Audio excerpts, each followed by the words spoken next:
राधे राधे दोस्तों। एक बार फिर से स्वागत है आपका हमारे चैनल सनातन कहानियाँ में। एक बार फिर से आपके सामने बहुत ही रोचक जानकारी लेकर उपस्थित हुए हैं जो कि महाभारत के बारे में है, महाभारत से संबंधित है। महर्षि वेदव्यास के द्वारा रचित ग्रंथ महाभारत का किरदार, हर घटना अपने आप में एक खुली किताब की तरह है, जिसमें झांककर आज का इंसान अपने जीवन की किसी भी परेशानी का हल निकाल सकता है। जिस तरह सिक्के के दो पहलू होते हैं, उसी प्रकार एक तरफ से खुली किताब नजर आने वाला यह विशाल ग्रंथ कई रहस्यों और अनकही कथाओं को भी समेटे हुए है। पांडवों के विषय में कुछ रोचक तत्व आपके लिए लेकर आए हैं। 18 दिनों तक चचेरे भाइयों और भारत के तत्कालीन महाराजाओं के बीच कुरुक्षेत्र की रणभूमि में अनवरत रूप से चल रहा भीषण युद्ध आखिरकार धृतराष्ट्र के सबसे बड़े बेटे दुर्योधन की वीर गति के साथ ही समाप्त हुआ। पितामह भीष्म, आचार्य द्रोण, महारथी कर्ण और वीर अभिमन्यु सहित लाखों निरपराध सैनिकों के खून से लथपथ इस युद्ध को संसार के इतिहास का सबसे बड़ा युद्ध माना जाता है। इस युद्ध के बाद अपने 100 पुत्रों के शवों पर आंसू बहाने वाले धृतराष्ट्र और गांधारी को राजमहल के ऐशो आराम रास नहीं आए।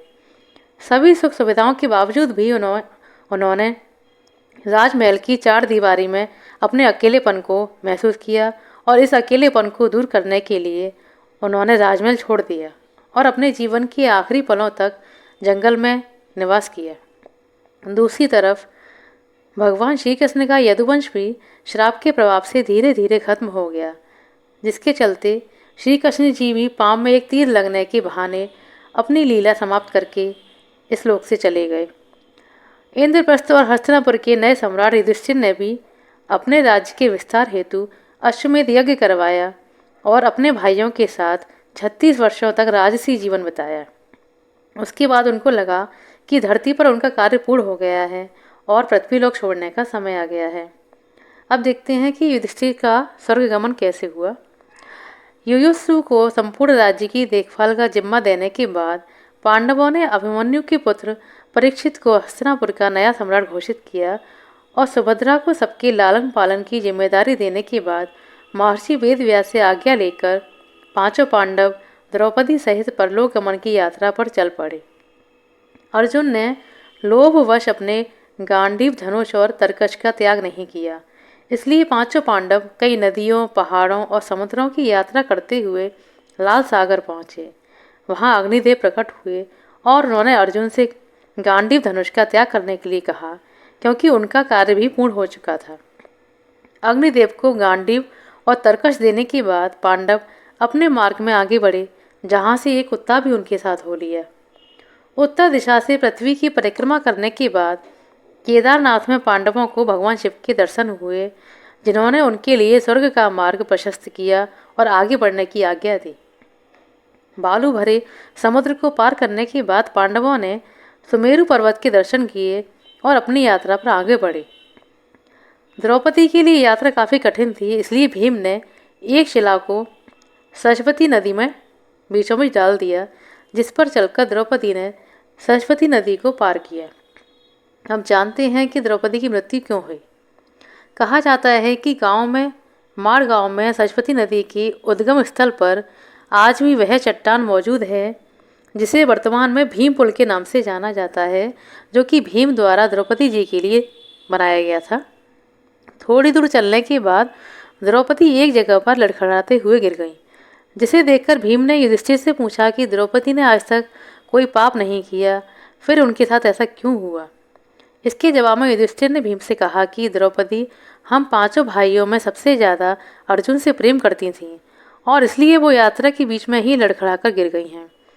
यह कहकर युधिष्ठिर ने द्रौपदी को देखे बिना अपनी यात्रा जारी रखी, जिसमें उनके साथ 4 भाई और वो कुत्ता भी था। थोड़ी देर चलने के बाद सहदेव ने भी अपने प्राण त्याग दिए। तब भीम ने युधिष्ठिर से सहदेव के पाप के बारे में पूछा। युधिष्ठिर ने कहा कि सहदेव को अपनी विद्वता पर काफ़ी घमंड था, जिसके चलते वो अपने बराबर किसी को नहीं समझता था और इसी कारण सहदेव की यह दशा हुई। इसके बाद नकुल भी अपनी यात्रा पूर्ण नहीं कर पाए और बीच रास्ते में गिर गए।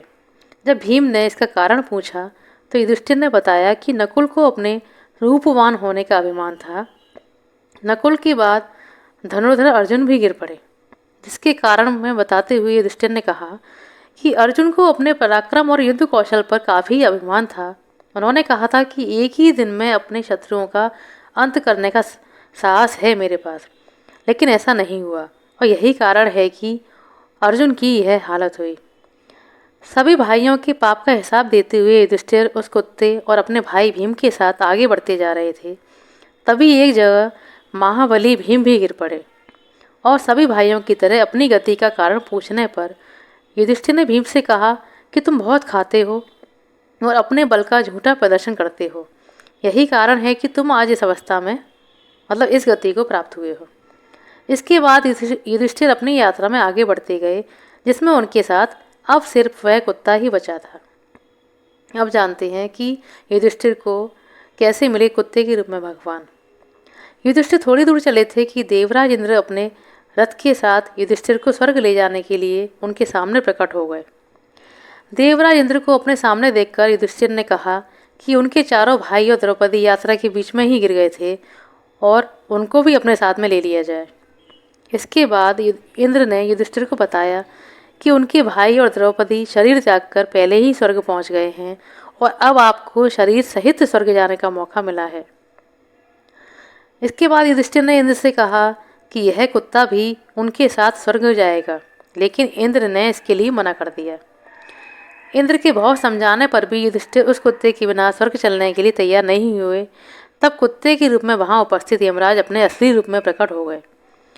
युधिष्ठिर की शालीनता और सच्चाई को देखकर यमराज बहुत प्रसन्न हुए और उन्हें आशीर्वाद देकर अंतर ध्यान हो गए, जिसके बाद इंद्र और युधिष्ठिर रथ में बैठकर स्वर्ग की ओर चल पड़े। अब जानते हैं कि पापी होने के बाद भी दुर्योधन को क्यों मिला स्वर्ग। स्वर्ग पहुंचकर युधिष्ठिर ने देखा कि दुर्योधन भी अन्य देवताओं के साथ स्वर्ग में एक दिव्य सिंहासन पर बैठा हुआ है। युधिष्ठिर ने जब इंद्र से इसका कारण पूछा तो उन्होंने बताया कि दुर्योधन ने भले ही अपने जीवन में झूठ और अधर्म का साथ दिया, लेकिन अर्जुन और भीम जैसे योद्धाओं से हिचकिचाहट के बिना अपनी हार को सामने देखते हुए भी उसने जिस बहादुरी से युद्ध में अपने पराक्रम और साहस का परिचय दिया, उसी की बदौलत उसे आज स्वर्ग में यह पद प्राप्त हुआ है। देवराज इंद्र की बातें सुनकर युधिष्ठिर ने उनसे अपने भाइयों से मिलने की इच्छा जताते हुए कहा कि उनके भाई और द्रौपदी को जिस लोक में जगह दी गई है, मुझे भी उसी लोक में स्थान चाहिए। अपने भाइयों से बेहतर मुझे कुछ भी नहीं चाहिए, मुझे कुछ भी मंजूर नहीं है। अब जानते हैं कि युधिष्ठिर को नरक क्यों भोगना पड़ा।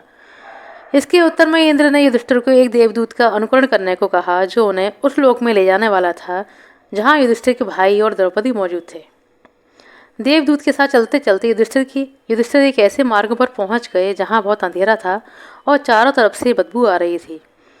ऊपर से गिद्ध मंडरा रहे थे और आसपास मुर्दे पड़े हुए थे। रास्ते की मुश्किलों से तंग आकर युधिष्ठिर ने देवदूत से पूछा कि उन्हें इस मार्ग पर आगे कितनी दूर चलना है, जिसके जवाब में देवदूत ने कहा कि दरअसल हम असिपत्र नामक नरक के किसी मार्ग पर भ्रमण कर रहे हैं और देवताओं ने उन्हें आदेश दिया था कि जब आप चलते चलते थक जाएं तो मैं आपको वापस ले आऊं। इसलिए अगर आप थक गए हैं तो क्या हम वापस चलें। युधिष्ठिर ने देवदूत की बात मानते हुए जैसे ही वापस जाने के लिए कदम बढ़ाए, तभी उन्हें दुखी लोगों की आवाज़ सुनाई दी जो उनको रुकने का आग्रह कर रही थी। युधिष्ठिर ने जब परिचय पूछा तो उन्होंने अपना नाम कर्ण, अर्जुन, नकुल, सहदेव, द्रौपदी और भीम बताया। यह सुनकर देवदूत से युधिष्ठिर ने कहा कि तुम वापस जाओ, मगर मैं अपने भाइयों को छोड़कर नहीं जाऊंगा। देवदूत ने यह बात स्वर्ग पहुंचकर इंद्र को बताई और कुछ समय के बाद देवराज इंद्र स्वयं उस स्थान पर पहुंच गए जहां युधिष्ठिर मौजूद थे।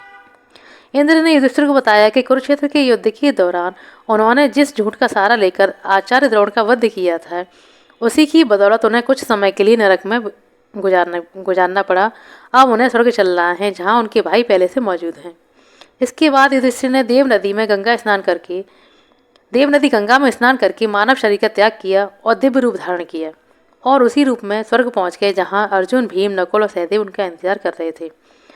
युधिष्ठिर ने देखा कि भीम वायु देवता के पास बैठे हैं, कर्ण सूर्य देवता के पास बैठे हैं और नकुल, सहदेव अश्विनी कुमारों के साथ विराजमान हैं। इंद्र ने युधिष्ठिर को बताया कि द्रौपदी का जन्म भगवती लक्ष्मी के अंश से हुआ था। अंत में युधिष्ठिर ने भगवान श्री कृष्ण के दर्शन किए और कुरुक्षेत्र युद्ध में वीर गति प्राप्त करने वाले हर योद्धा के बारे में देवराज इंद्र ने उनको बताया। तो आशा करते हैं आपको हमारे द्वारा दी गई ये महाभारत के विषय में थोड़ी सी जानकारी अच्छी लगी होगी। यदि आपको हमारा वीडियो अच्छा लगा हो तो कृपया हमारे वीडियो को लाइक करें, शेयर करें और हमारे चैनल सनातन कहानियाँ को ऐसे ही रोचक तथ्य प्रसंग जानने के लिए सब्सक्राइब करें। आपका बहुत बहुत धन्यवाद दोस्तों। आपका दिन शुभ हो। राधे राधे।